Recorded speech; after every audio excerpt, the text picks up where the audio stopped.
Hi friends, అస్సలం వాలేకుమ్. Welcome back to AN YouTube channel. Friends, నేనైతే ఇవాళ ఎండు నత్తళ్ళ కర్రీ చేశానండి.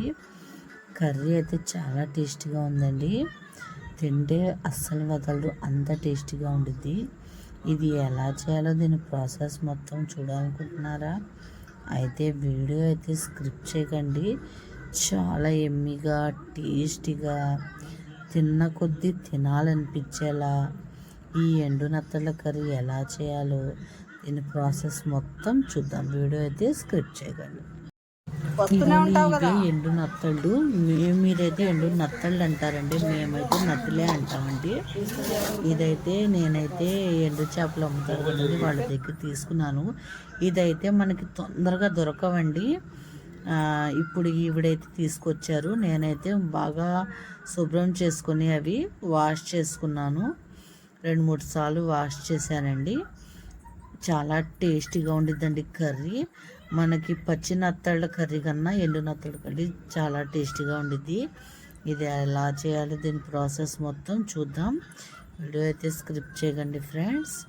ఎమ్మీగా టేస్టీగా ఇది ఎండు నత్తళ్ళ కర్రీ తయారు చేస్తాను. నేనైతే ముందుగా కొద్దిగా నూనె వేసి 1 స్పూన్ నూనె వేసానండి. వేసి పచ్చిమిర్చి, 2 ఉల్లిపాయ మీడియం సైజ్ కట్ చేసుకొని ఇదిగోండి ఇలా ఫ్రై చేసుకున్నాను. ఉల్లిపాయ చూసారా మగ్గిపోయింది కదా.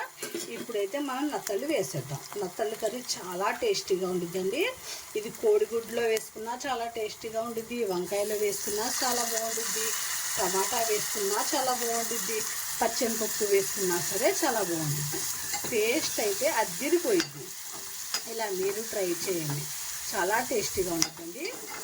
నేను చెప్పానని కాదు, ఎంత టేస్టీగా ఉంటుంది కర్రీ. ఇదైతే ప్లేట్ వేసేసి ఒక 5 మినిట్స్ పగలండి. ఫ్రై అయిపోయింది కదా. ఇప్పుడైతే చాలండి. కొద్దిగా నేను కారం వేసేసి నీళ్ళు వేసేస్తాను. ఉల్లిపాయ కూడా మగ్గింది కదా మనకి.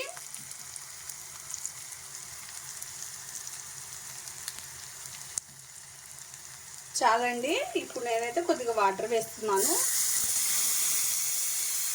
చాలా టేస్టీగా ఉండిద్ది, ట్రై చేయండి. ఎండు నత్తళ్ళు అండి, టేస్ట్ అయితే అద్దిరిపోయిద్ది. ఇంకా కోడిగుడ్లో వేస్తే ఇంకా టేస్టీగా ఉండిద్ది. ఇప్పుడైతే ఇప్పుడు నేను కొద్దిగా స్లో మంట మీద ఉడికించుకుంటాను.